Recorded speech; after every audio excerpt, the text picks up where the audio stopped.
Alright, so today I'm going to be talking about the difference between POSIX software and GNU software, and why GNU is a lot like Microsoft in a way if you think about it.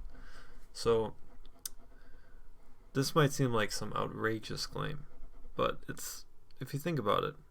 So what did Microsoft do back in the 90s, 2000s? They conducted this campaign to basically embrace, extend, extinguish. So that meant that they were going to take a piece of technology that they liked. They wanted to well, they didn't like it.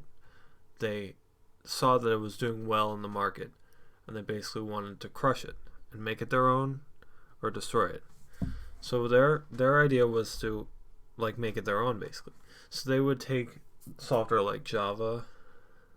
They did this with, of course it didn't last, but they would take the software, they would say, oh yeah, we love the software. They'd extend it. So they'd add new features onto it.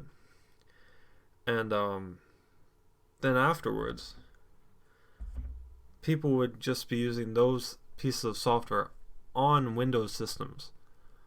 And they would only be able to use it on Windows. And that meant that Microsoft won. They were basically a monopoly in that sense, that they owned that. You couldn't use that software on any other system. Of course, this is not exactly the same to GNU, because GNU is a project that focused on free software. So you can change the GNU software. You can go in and modify it. You can make it run on a different system if you have the time and ability to do so.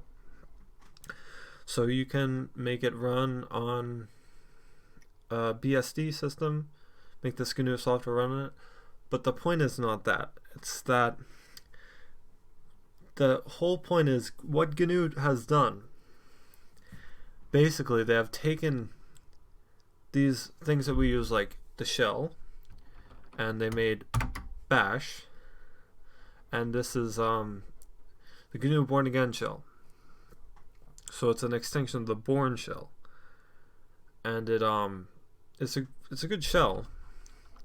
If you ever use it, it's great for interactive usage. But people write a lot of scripts that have these bashisms in them, and this is a lot like what Microsoft did. So Microsoft would add this library that only runs on Windows, but it is a library that extends this software, and this is what GNU is doing. So they're adding stuff onto their standards, and it's fine if you're just using it interactively, but the problem is when you put it into the core features of programs that are running on all different types of systems. You make these GNU dependencies. You put them deep into these things, like GCC, for example, in the Linux kernel. There's a big effort to try and make the CLang C compiler, Clang, I don't know how to pronounce it, run on compile the Linux kernel, and that is not successful as of yet. I don't know, but yeah. So it's a very big issue, and